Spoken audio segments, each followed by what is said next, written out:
नमस्ते एंड अस्सलाम वालेकुम ऑल ऑफ यू। आज हम डिस्कस करने वाले हैं कल्चर हेल्थ नर्सिंग के मोस्ट इम्पोर्टेंट जो पास्ट एमसीक्यूज है उनको। ठीक है, तो यहाँ पे हम बात करेंगे क्वेश्चन नंबर 19, जिसमें हम बात करेंगे move from home country to another country के अगर कोई मूविंग करता है कि एक कंट्री से अपनी खुद की कंट्री से अगर किसी और कंट्री में जाता है तो उसको हम क्या कहते हैं, तो उसको हम इमाइग्रेशन कहते हैं, जिसमें क्या है कि specific term live to one on other countries, जो दूसरी कंट्री में परमानेंटली वो जाता है या फिर शिफ्ट होता है, तो उसको हम क्या कहेंगे, इमाइग्रेशन। तो यहाँ पे हमारा डी ऑप्शन करेक्ट होगा।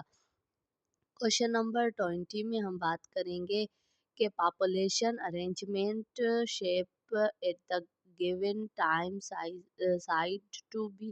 तो पॉपुलेशन अगर हम कहते हैं ना, गिवन टाइम पे अगर हम शेप देते हैं तो उसको हम डिस्ट्रीब्यूशन कहते हैं, पॉपुलेशन डिस्ट्रीब्यूशन। यहाँ पे हमारा बी ऑप्शन है वो करेक्ट है। Population distributions refer to how spread and cross the geographical areas के कहाँ कहाँ लोग रह रहे हैं जियोग्राफिकल एरियाज में एंड स्पेसिफिक टाइम पे। तो यहाँ पे आ जाता है कि पॉपुलेशन की हम अरेंजमेंट कर रहे हैं। क्वेश्चन नंबर 21 में आ जाता है stereotyping for the female as a protector of the house. तो यहाँ पे क्या आ जाता है कि फीमेल का घर में क्या रोल होता है, तो वो फॉलोवर्स होती है। तो यहाँ पे हमारा बी ऑप्शन करेक्ट होगा।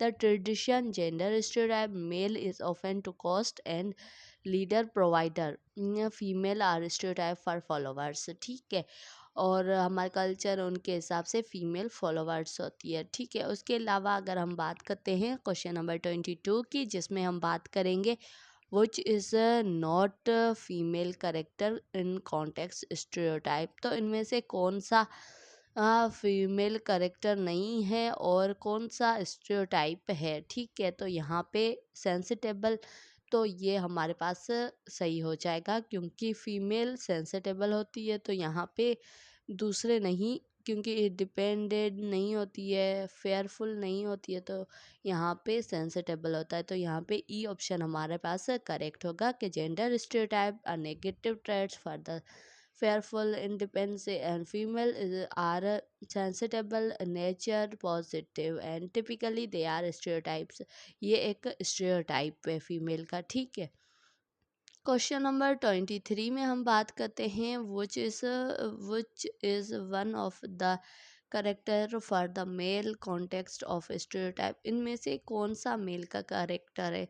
ठीक है, मेल हमेशा स्टीरियोटाइप के हिसाब से देखते हैं तो ब्रेव होता है। तो यहाँ पे हमारे पास ए ऑप्शन करेक्ट है कि brave they along with strong independence and primary character and traditional attribute male gender stereotype. ये एक मेल जेंडर का है कि मेल हमेशा ब्रेव होता है। तो यहाँ पे ए ऑप्शन करेक्ट है। क्वेश्चन नंबर 24 में हम बात करते हैं good male have the quality of maintain dash in the home. Harmony जो मेंटेन करके रखता है वो गुड मेल होता है। यहाँ पे हमारे पास बी ऑप्शन करेक्ट है, जिसमें एबिलिटी हो कि सबको ज्वाइन रखे, खुश रखे, तो उसको हम अच्छा मेल कहते हैं। ठीक है, they are their traditions societies view for a good male fighters often they expect they are maintain harmony, they are stable within family unity. वो फैमिली यूनिटी में क्या है कि एक स्टेबल हो। ठीक है, तो यहाँ पे हमारे पास बी ऑप्शन करेक्ट है। क्वेश्चन नंबर 26 में हम बात करते हैं। 25 में हम बात करते हैं which one of is the best quality society except to have female. तो इनमें से के ना बेस्ट क्वालिटी क्या होती है जो सोसाइटी एक्सेप्ट करती है। तो फीमेल क्या होती है, एक गुड लिसनर होती है। तो यहाँ पे आ गया कि well the modern views the different traditions social norms often emphasise quality like a being they are good listener, being a naturally they are form of female for female. तो यहाँ पे ए ऑप्शन हमारे पास correct होगा। Question number 26 में हम बात करते हैं, तो यहाँ पे आ जाता है they are civil civil which the treat civil right which treat the equal anyone. तो सिविल राइट में लाइफ एक्सपेंड करने को सबको इक्वली राइट है, चाहे वो मेल है, फीमेल है या कोई भी और जेंडर है। तो यहाँ पे हमारे पास ए होगा, क्योंकि फ्रीडम ये मेरी और बिलीव्स ये सारे बाद में आ जाते हैं। सबसे पहले लाइफ आ जाती है कि लाइफ एक्सपेंड करना। लाइफ आपको अगर ऊपर वाले ने दी है तो आप उसको एक्सपेंड करें।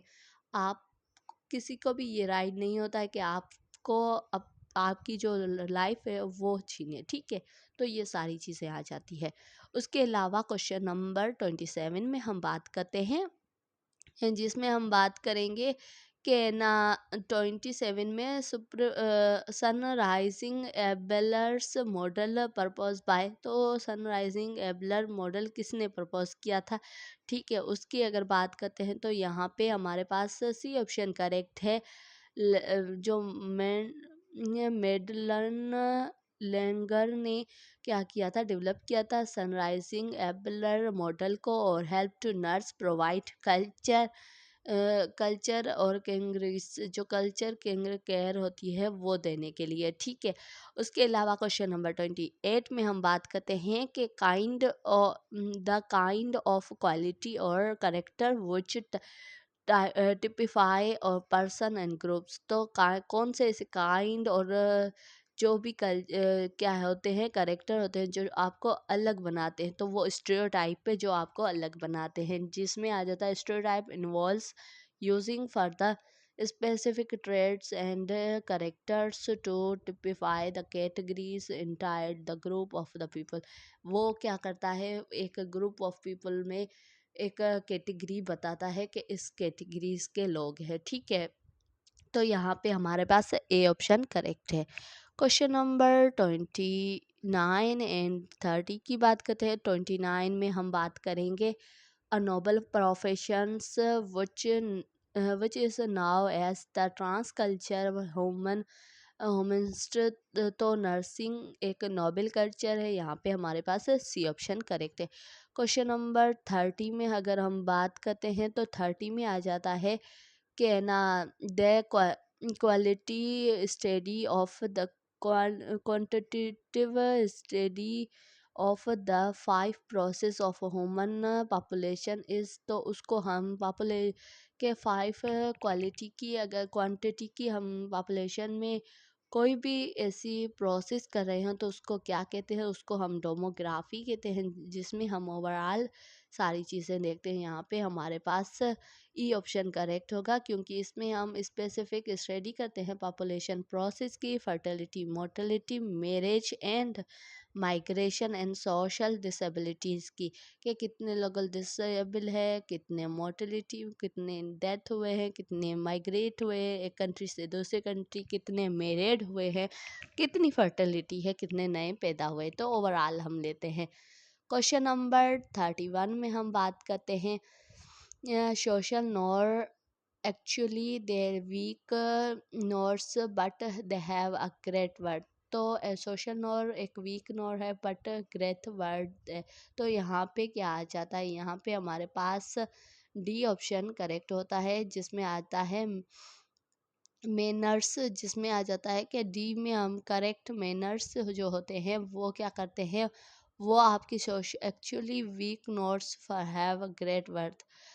आपके अच्छे मैनर्स क्या होते हैं, सोशली आप वीक करते हैं बट आपके जो आप क्या होते हैं, ग्रेट वर्थ होते हैं, ठीक है। आपकी ज़्यादा कीमत होती है। They are not lack legal force, आपके पास कम लीगल फोर्स है, वीक हो, but these way social value is और वर्थ ज़्यादा होती है जब आप करेक्ट मैनर रखते हो, गुड मैनर रखते हो, ठीक है।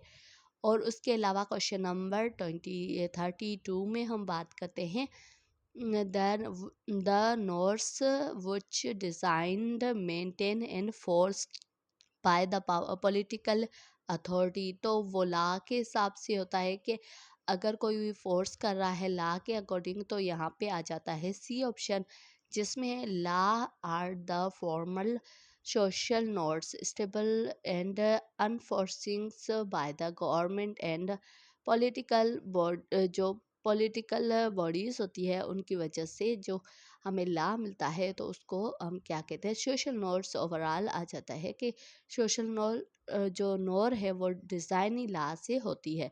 उसके अलावा क्वेश्चन नंबर 33 में हम बात करते हैं the kind of culture in which experience, ideology, and beliefs learn and sharing the civilian and same nation। तो यहाँ पे आ जाता है नेशनल कल्चर, जिसमें एक जैसे बिलीव हो, एक जैसे बिलीव्स, ठीक है, आपके एक्सपीरियंस, आइडियोलॉजी, बिलीफ एक दूसरे से शेयर करें, लर्न करें, तो उसको हम नेशन कहते हैं, नेशनल कल्चर कहते हैं, ठीक है, जिसमें आपके क्या क्या मिलते हैं, value, believes, idea, traditions, civilization specific countries में मिलते हैं, ठीक है, उसको हम नेशन कहते हैं।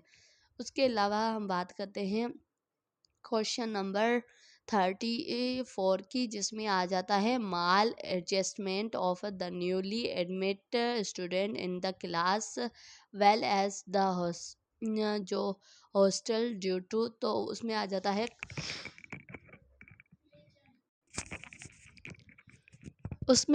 है कल्चर स्टॉक्स, ठीक है। उसके बाद क्वेश्चन नंबर 35 में हम बात करते हैं evolves changes cause the disease common in the humans they are not accept, तो उसमें आ जाता है जर्मन थ्योरी ऑफ कॉजिशन। यहाँ पे हमारे पास ए ऑप्शन करेक्ट है, ठीक है। उसके अलावा क्वेश्चन नंबर 36 में हम बात करते हैं इंडिविजुअल और groups the people give a same resources and opportunities, तो उसको हम इक्वलिटी कहते हैं, जहाँ पे लोगों को एक जितनी फैसिलिटीज़ मिले, अपॉर्चुनिटीज़ मिले, रिसोर्सेज मिले, तो उनको हम क्वालिटीज़ कहते हैं। तो यहाँ पे हमारे पास ए ऑप्शन सही है। क्वेश्चन नंबर 37 में हम बात करते हैं the central purpose of the nurse profession to serve, तो सेंट्रल जो भी होता है तो वो ह्यूमैनिटी के लिए, नर्सिंग जो प्रोफेशनल हमेशा प्रोफेशन है ना, वो ह्यूमैनिटी के लिए होता है, तो यहाँ पे हमारे पास ई ऑप्शन करेक्ट है। क्वेश्चन नंबर 38 में हम बात करते हैं डाइवर्सिटी मीन्स के उसमें कोई भी ऐसी चीज़ अपोजिट हो, ठीक है, डाइवर्स हो, चेंज हो, तो उसको हम डाइवर्सिटी कहते हैं। Diversity is the refers to the present difference oppositions culture के एक हमारा कल्चर अलग है, दूसरे अलग है, तो वो डाइवर्सिटी आ जाती है, ठीक है। यहाँ पे हमारे पास बी ऑप्शन करेक्ट है। क्वेश्चन नंबर 39 में हम बात करते हैं the exchange of the nurse between two और मोर नेशंस, तो उसको हम मल्टी लैंग्वेजल ट्रांस कल्चर बोलते हैं। एक से ज़्यादा कल्चर में अगर चेंजेस हो रही है, नर्स कर रही है, उन दोनों को नेशन अलग अलग है, तो उसको हम कहते हैं। तो यहाँ पे आ जाता है सी ऑप्शन हमारे पास करेक्ट। क्वेश्चन नंबर 40 में हम बात करते हैं automatically provide culture congruent care to the client diversities and culture is, तो उसको हम अनकॉन्शियस कंप्लीटेंस कहते हैं, जिसमें ऑटोमेटिकली चीज़ें हो रही होती है। तो यहाँ पे हमारे पास जो ऑप्शन है डी वो हमारे पास करेक्ट है, जिसमें stage for the skills providing correct care and nature for the automatically without thinking, तो यहाँ पे आ जाता है डी ऑप्शन करेक्ट, ठीक है। ऑप्शन डी करेक्ट आ जाता है, ठीक है यहाँ पे। So thank you so much, आज का वीडियो इतना ही, मिलते हैं नेक्स्ट वीडियो में नए टॉपिक के साथ, तब तक टेक केयर। ओवरऑल आज हमने जो कल्चर हेल्थ नर्सिंग के एमसीक्यूज थे पास्ट पेपर के, उनको डिस्कस किया।